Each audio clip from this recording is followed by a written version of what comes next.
Wa sunanuhu, dan sunnah-sunnahnya ketika kita mandi itu sab'atu asya'ah, ada 7 perkara. Yang pertama adalah at-tasmiyatu, membaca tasmiyah. Membaca tasmiyah itu bacaannya apa? Apa tasmiyah? Tasmiyah itu bismillah. Kalau basmalah bismillahirrahmanirrahim. Jadi paling sedikitnya adalah mengucapkan bismillah. Paling sempurnanya bismillahirrahmanirrahim. Kalau seandainya lupa mengucapkan bismillah di awal, maka di pertengahan, tetapi dilengkapi bismillahi awwalahu wa akhirahu. Jadi yang pertama adalah membaca bismillah. Kalau kita mandinya di kamar mandi, tidak usah dilafadzkan, tapi di dalam hati, atau ketika kita mau masuk kamar mandi. Karena hukumnya kalau di kamar mandi itu makruh mengucapkan lafadz Allah. Bahkan Nabi ketika mau masuk ke kamar mandi, cincinnya yang ada tulisannya Muhammad Rasulullah diletakkan di luar. Jadi yang pertama membaca tasmiyah bismillah. Yang kedua adalah wal wudu'u qablahu, wudu sebelum mandi. Kalau seandainya badan kita ada najis, kita bersihkan dulu, keramas biasa, mandi biasa. Setelah bersih, baru kita wudu untuk memulai mandi wajib tadi, karena dianjurkan untuk berwudu. Wudu seperti wudu biasa. Wudu seperti wudu ketika kita mau sholat, dan ada 2 cara. Yang pertama full lengkap seperti ketika kita sholat dari wajah sampai kaki. Yang kedua adalah mengakhirkan basuhan kaki, basuh semuanya kecuali kaki. Kakinya nggak usah dibasuh, tapi basuhnya setelah mandi. Itu cara kedua, dan semuanya juga boleh. Yang ketiga ad-dalquh, menggosok. Digosok ketika kita mandi, jangan cuma diguyur saja, gosok tangannya, lipatan-lipatannya, ketiaknya, semuanya lipatan-lipatan dipastikan digosok supaya air itu benar-benar merata ke seluruh tubuh. Wal muwalatuh, dan terus-menerus setelah menggosok wajah, lanjut ke badan, lanjut ke kaki, tidak dispasi. Ini sunnah. Ustadz, bagaimana kalau seandainya saya spasi, habis basuh kepala saya buat kopi dulu karena kedinginan, boleh apa enggak? Boleh apa enggak? Boleh. Boleh. Saya nyapu, ibu-ibu habis basuh kepala, dipanggil suaminya, "Ma, tolong buatkan kopi." Ya sudah, dibiarkan buat kopi sampai kering. Boleh apa enggak?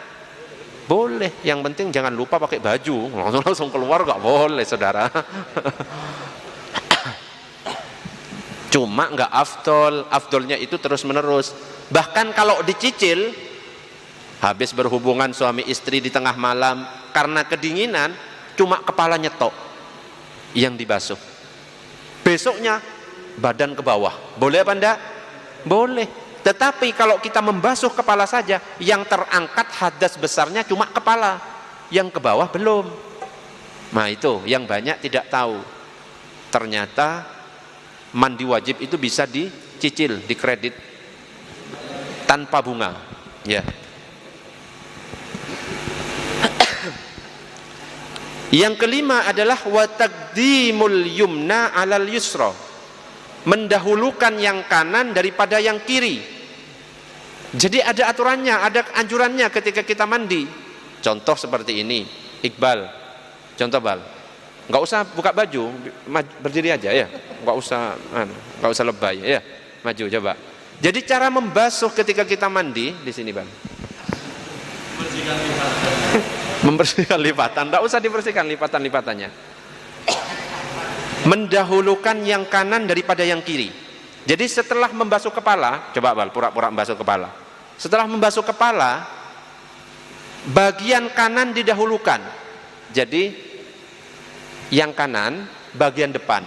Jadi dilihat dulu setelah kepala, ya, kepala, telinganya, sela-selai semuanya, hidungnya semuanya, leher. Sekarang bagian badan.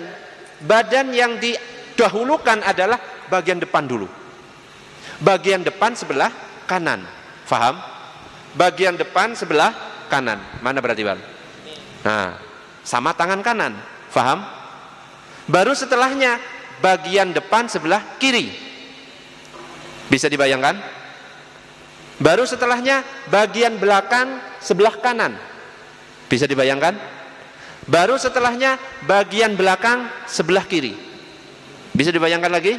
Baru setelah itu kaki kanan, baru setelah itu kaki kiri. Nah, yang dianjurkan adalah taqdimul yumna alal yusra, mendahulukan yang kanan sebelum yang kiri. Ustadz, saya nggak pakai seperti itu.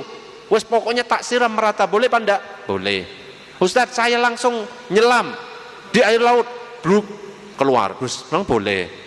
Ustadz, di kolam renang, bluk bluk bluk bluk bluk, boleh. Ustadz, di sungai, bluk, enggak balik, mati itu namanya. Ustadz, di got, yocok rek, masa yo keterlaluan kalau di got. Ya, bisa difahami? Ya, balik. Wat tatslitsu, dan menigakan basuhan. Yang tadi bagian depan kanan 3 kali, terus bagian depan kiri 3 kali, bagian belakang kanan 3 kali, bagian belakang kiri 3 kali, kaki 3 kali, kiri 3 kali. Wa takhlilus sya'ri, dan menyela-nyelai rambut itu yang merasa ada rambutnya disela-selai. Ya. Pokoknya yang mengandung rambut disela-selai, kepala dan jenggot, kumis, bulu hidung apa perlu disela-selai? Ya. Allahumma shalli ala sayyidina Muhammad.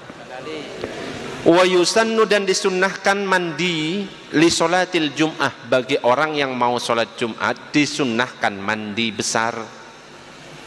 Kalau dia tidak dalam keadaan junub, hukumnya sunnah. Tapi kalau dia habis junub, habis berhubungan suami istri, bukan sunnah lagi, tapi hukumnya jadi wajib. Wal idaini, bagi orang yang mau sholat Idul Fitri atau Idul Adha, sunnah juga mandi besar. Wal kusufaini, orang yang mau sholat gerhana bulan atau gerhana matahari, dianjurkan juga mandi. Wal istisqa, orang yang mau sholat minta hujan. Wali ghuslil mayyiti, karena habis memandikan mayit. Jadi kalau kita habis memandikan jenazah, orang yang memandikan jenazah dianjurkan untuk mandi. Kenapa? Konon katanya, kata ibu saya, kalau tidak mandi, yang mati itu berterima kasih ngikuti. Coba bisa kita bayangkan Pak Herman habis mandiin jenazah, terus terima kasih Pak Herman, dikejar terus. Kecuali sudah mandi, pergi. Kalau kita mengangkat keranda, dianjurkan wudhu. Iya. Ya, setelah ngangkat. Kalau memandikan, disunahkan mandi. Ya. Kalau ngelayat ya enggak. Disunnahkan makan. Disunnahkan makan. Kalau ziarah kubur ya enggak. Ya enggak. Kan ziarah kubur kan kita mendoakan, disunnahkan mendoakan. Walil ifaqati minal junun, orang yang baru sadar atau ingat dari gila, sunnah mandi. Wal bulugh, orang yang balik tapi enggak keluar mani, balik tapi belum pernah mimpi basah, sunnah mandi. Balik tapi belum pernah haid, sunnah mandi. Walil ihram, bagi yang ihram haji. Walil wuqufi bi Arafah wa Musdalifah, wukuf Arafah dan Musdalifah. Nah, ini yang penting sekarang. Wa yahrumu 'alal junubi, haram bagi orang yang junub, sab'atu asya, 7 perkara. Kalau kita lagi junub, tidak boleh melakukan 7 hal ini. Apa saja? As-sholah, sholat. Yang pertama sholat, yang kedua tawaf, yang ketiga adalah khutbah Jumat, yang keempat menyentuh mushaf. menyentuh mushaf itu haram hukumnya bagi orang yang junub. Nyentuh saja. Wa hamluhu, membawa mushaf, haram hukumnya. Wal lubthu fil masjid, berdiam di masjid. Kita duduk-duduk sender, apalagi ditambah ngerokok. Wow, kurang ajar itu. Kalau melakukan perkara yang dibenci oleh Allah di rumahnya Allah, kira-kira gimana itu? Kalau ngerokok yo ke pos satpam gitu nggak apa-apa. Di lapangan futsal ini. Ya tapi jangan pas lagi acara majelis-majelis gini. Kalau sudah selesai baru bakar pos futsal ini nggak apa-apa. Yang penting langkai dulu mayatnya Pak Suladi. Jadi tidak boleh berdiam diri di masjid orang yang dalam keadaan junub yang belum mandi wajib. Wa qiraatul Qur'an bi qasdil Qur'an, membaca Al-Qur'an dengan niat membaca Qur'an. Yang namanya membaca Qur'an tidak harus menyentuh seperti ini. Saya duduk gak menyentuh apa-apa, gak memegang Al-Qur'an, langsung saya membaca Bismillahirrahmanirrahim, Alhamdulillahirabbil alamin. Ini namanya membaca. Bagi orang yang junub tidak boleh membaca Al-Qur'an kecuali niatnya selain membaca Al-Qur'an. Maksudnya gimana? Kita membaca bismillah. Bismillahirrahmanirrahim itu Al-Qur'an. Surat Al-Fatihah ayat berapa? 1. Kalau kita membaca dalam keadaan junub tapi niatnya membaca Al-Qur'an, niatnya haram. Tetapi kalau niat zikir seperti mau makan, kita zikir Bismillahirrahmanirrahim atau doa Bismillahirrahmanirrahim, tidak dosa. Ada orang meninggal, innalillahi wa inna ilaihi rajiun, itu ayat Al-Qur'an itu. Kalau kita niatnya zikir, tidak apa-apa. Atau doa, Rabbana atina fid dunya hasanah wa fil akhirati hasanah wa qina azabannar. Itu Al-Qur'an. Tapi kalau niatnya kita membaca Al-Qur'an, haram, dosa. Tapi kalau diniatkan saya ini doa, boleh. Makanya kadang-kadang ada yang nanya, Ustadz saya dalam keadaan junub atau dalam keadaan haid, boleh nggak saya tahlilan? Boleh enggak? Sedangkan di dalam tahlil ada bacaan Al-Ikhlas, Al-Falaq, An-Nas. Betul? Boleh enggak tahlilan? Boleh selama diniatkan zikir. Ustadz bagaimana kalau baca Yasin? Kalau baca Yasin, orang yang dalam keadaan junub atau haid membaca Yasin boleh, tapi tidak boleh dilafalkan. Tapi di dalam hati. Kalau dilafalkan haram hukumnya. Haram. Iya. Wa yahrumu bil haidi, sedangkan haram bagi orang yang haid dan nifas 10 perkara. Kalau orang junub haram 7 perkara, tapi kalau bagi orang yang haid lebih banyak, haram 10 perkara. Apa saja yang 10 perkara itu?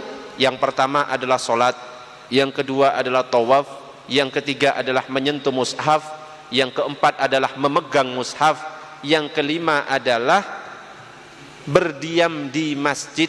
Jadi orang yang dalam keadaan haid tidak boleh diam di masjid, duduk, gak boleh.